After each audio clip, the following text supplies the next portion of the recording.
உறவுகள் அனைவருக்கும் அன்பான வணக்கங்கள். வந்திருக்க பையன் என்ன மாதிரி வருவானோ, என்னென்னலாம் கொண்டு வருவானோ, கூட அடியாலெல்லாம் கூட்டிகிட்டு வருவானோ அப்படிங்கிற மாதிரி பயத்தில் காவேரி கையில் கொஞ்சம் வெப்பனெல்லாம் எடுத்துகிட்டு வந்திருப்பாங்க. ஸோ அதெல்லாம் பார்த்துட்டு விஜய் வந்துட்டு, என்னங்க இதுக்கு மேலே பிரச்சனை நம்மளால் வரக்கூடாதுன்னு பார்த்தா நீங்கள் நம்மளாலே பிரச்சனையை வரவழைச்சிருவீங்க போல இருக்கே அப்படின்னு சொல்லிட்டு, கொடுங்க அதெல்லாம் அப்படின்னு சொல்லிட்டு வாங்குவார். அதில் ஒவ்வொன்றா வாங்கும்போது பார்த்தா உருட்டுக்கட்டை, சுத்தியல், அப்புறம் கயிறு இதெல்லாம் இருக்கிறதோட கூடவே பூரிக்கட்டையும் இருக்கும். அதை பார்த்துட்டு விஜய் வந்து சொல்லுவார், இது என்னது புதுவிதமான வெப்பனை அப்படின்னு சொல்லிட்டு, இதில் கயிறு வேற அப்படின்னு சொல்லிட்டு வாங்கிட்டு போய் வைப்பார். ஸோ அவர் சொன்ன அந்த விதம் எனக்கு ரொம்ப பிடிச்சிருந்தது. என்ன மாதிரியோ உங்களுக்கும் பிடிச்சிருந்துச்சு அப்படின்னா மறக்காம இந்த வீடியோக்கு ஒரு லைக்கை மட்டும் கொடுத்துருங்க.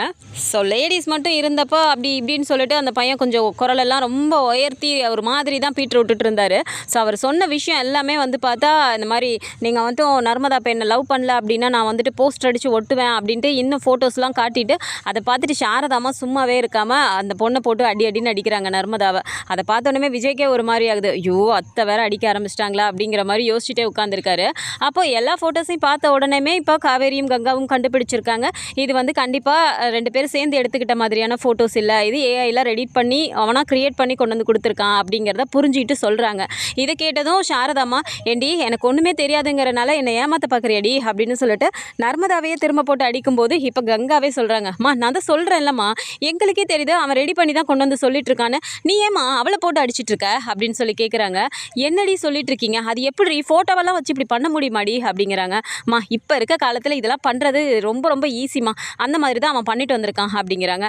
சரி ஃபோட்டோவை விடுங்க, சரி இந்த ஃபோட்டோ தான் நான் வந்து இப்படி பண்ணிட்டேங்கிறத நீங்கள் சொல்கிறீங்க, எனக்கு என்ன குறைச்சல், எனக்கு இருக்க ஸ்டேட்டஸ்க்கு நான்லாம் இவ்வளோ லவ் பண்ணுறதே பெரிய விஷயம், என்னை லவ் பண்ண கூட அவளுக்கு அவ்வளோ கஷ்டமாக இருக்கா, சரி அவளுக்கு பிடிச்ச பையனை லவ் பண்ணுறதுனா பண்ணிக்கிட்டோம், ஆனால் என்னையும் பண்ணிட்டு போகட்டும், இதை விட ஒரு பெரிய சான்ஸ் கிடைக்குமா, என்ன நர்மதா சொல்கிற அப்படின்னு ஒரு மாதிரி சொன்ன உடனே, இந்த மாதிரி ஒரு ஆட்டிடியூட் காட்டின உடனே காவேரிக்கு இந்த இடத்துல கோவமே வந்துடுது.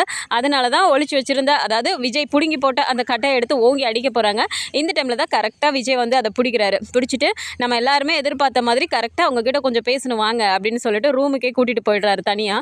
ஸோ ரூமுக்குள்ளே கூட்டிகிட்டு போன உடனே வழக்கம் போல் காவேரிக்கு இங்கே இருக்க முடியல, என்ன பேசுகிறாங்களோ என்ன பண்ணுவாரோ, நம்மளால் முடியாததை அவர் என்ன பண்ண போகிறாரு அப்படிங்கிற மாதிரி துருன்னு ஒரு இடத்துல இல்லாமல் ஓடி போயிடுறாங்க. ஸோ கதவு கிட்ட போயிட்டு என்ன பேசுகிறாங்க அப்படின்னு சொல்லிட்டு கேட்கணும் அப்படின்னு சொல்லிட்டு போய் ஓரமாக நின்று அப்படி கேட்குறாங்க. ஒழுங்காக கேட்க மாட்டேங்குது. அங்கேருந்து வேகமாக கங்கா வந்துட்டு, ஏய் என்னடி ஏதாவது கேட்குதா அப்படிங்கிறாங்க. அக்கா ஒன்றுமே கேட்க மாட்டேங்குதுக்கா, ஏதோ ஆனால் பேசுகிறாங்கன்னு தெரியுது, ஒன்றும் கேட்கல அப்படிங்கிறாங்க. காவேரி நல்லா காதை வச்சு கேட்கும்போது பார்த்தா இப்போ விஜய் உள்ளார உட்கார வச்சுட்டு நல்லா அவரோட ஸ்டைல்லே வந்துட்டு கொஞ்சம் ட்ரீட்மெண்ட்லாம் கொடுக்குறாரு. என்னடா நிஜமாவே நர்மதா ஒன்று லவ் பண்ணா ஏண்டா அப்படிங்கிறாங்க.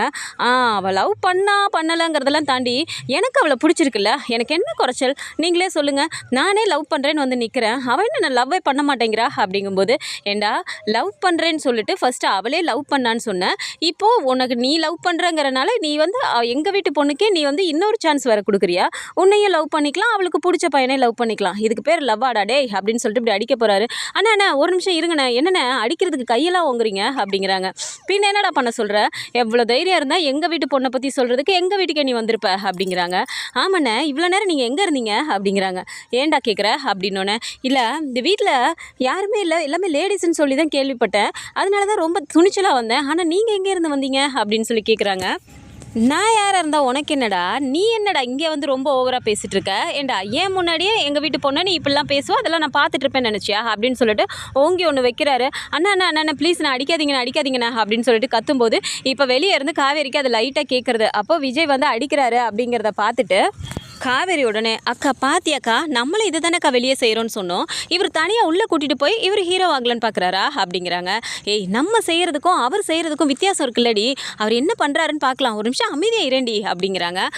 என்ன மட்டும் எல்லாரும் அப்படியே அடக்க வந்துருங்க அப்படின்னு சொல்லிட்டு இப்போ அப்படியே கேட்டுகிட்டே இப்படி ஒட்டி கேட்டுட்டு நிற்கும்போது டக்குன்னு அங்கே உள்ளே பேசிகிட்டு இருந்துட்டு ஒரு 5 நிமிஷத்தில் டக்குன்னு கதவை திறந்துட்டு இப்படி வேகமாக கதவை திறக்கும்போது இவங்க இப்படி காவேரி இப்படி காதை வச்சு கேட்டுட்டு இருக்கதை பார்த்த உடனே விஜய்க்கு அப்படியே ஒரு மாதிரி சிரிப்பே வந்துடுது.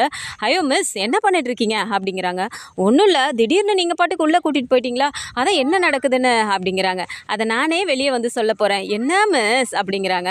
அப்படியே ஒரு மாதிரி தெரியாத மாதிரி அப்படியே நிற்கும்போது சரின்னு வெளியில் கூட்டிகிட்டு வராங்க. அந்த பையன் வந்த உடனே வேகமாக என்னை மன்னிச்சிரும நர்மதா அப்படிங்கிறாங்க.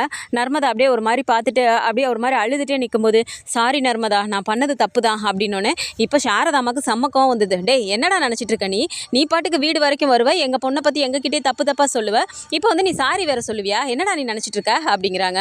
ஐயோ ஆண்டி தப்பாக நினச்சிக்காதீங்க, நர்மதாவை நான் லவ் பண்ணேன், ஆனால் அவள் என்னை லவ் பண்ணலங்கிற கோவத்தில் தான் நான் அந்த மாதிரி பண்ணிட்டேன், மன்னிச்சிருங்க, நர்மதா அந்த மாதிரி பொண்ணெல்லாம் இல்லை அப்படிங்கிறாங்க.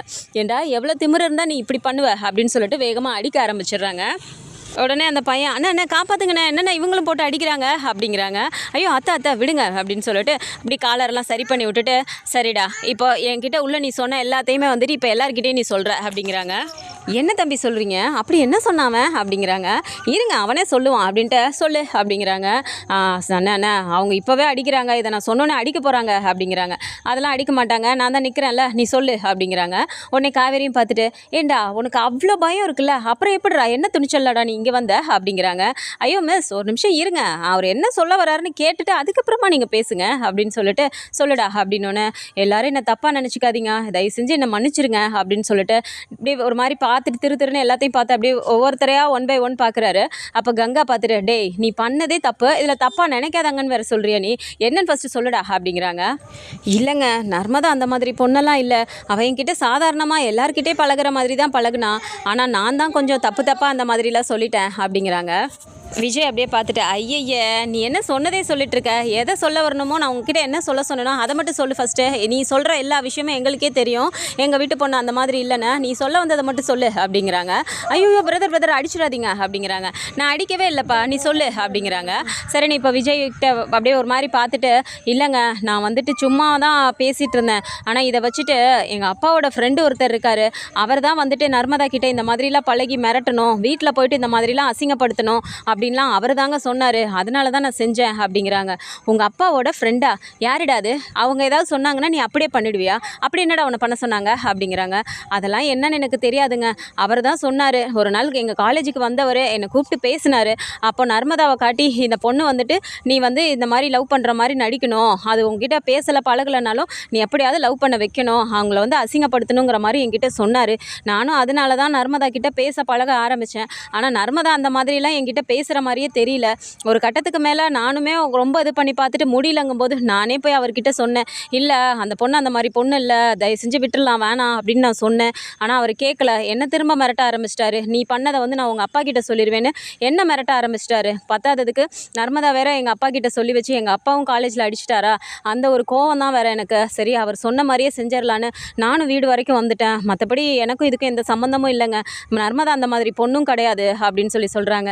டேய் யாருடா அவரு, யாராவது ஏதாவது சொன்னால் நீ அப்படி பண்ணிடுவியா அப்படின்னு சொன்னோன்னே விஜய் அப்படியே பார்க்குறாரு. கங்கா பார்த்துட்டு, என்ன விஜய் இவன் சொல்கிறான், யார் அவன் சொல்லிட்டு இருக்கான், அப்படி யார் நர்மதாவை காட்டி நர்மதாவை அசிங்கப்படுத்தணும்னு ஒரு மோட்டிவில் இருக்கிறது, அது யார் இவங்க அப்பாவோட ஃப்ரெண்டு அப்படிங்கிறாங்க. வேற யார், எல்லாம் நமக்கு பழக்கப்பட்ட ஆள் தான் அப்படிங்கிறாங்க. பழக்கப்பட்ட ஆளா விஜய், நீங்கள் யாரை சொல்கிறீங்க அப்படிங்கிறாங்க. இப்போவே கெஸ் பண்ணியிருப்பீங்களே அவர் தான் அப்படின்னு சொன்னோன்னே காவேரி அப்படியே ஒரு மாதிரி பார்க்குறாங்க. அக்கா யாருக்கு அவர் சொல்லிட்டு இருக்காரு அப்படிங்கிறாங்க. நீ ஒரு நிமிஷம் அமைதியாக ரெடி, அவர் தான் பேசிகிட்டு இருக்காருல்ல அப்படிங்கிறாங்க.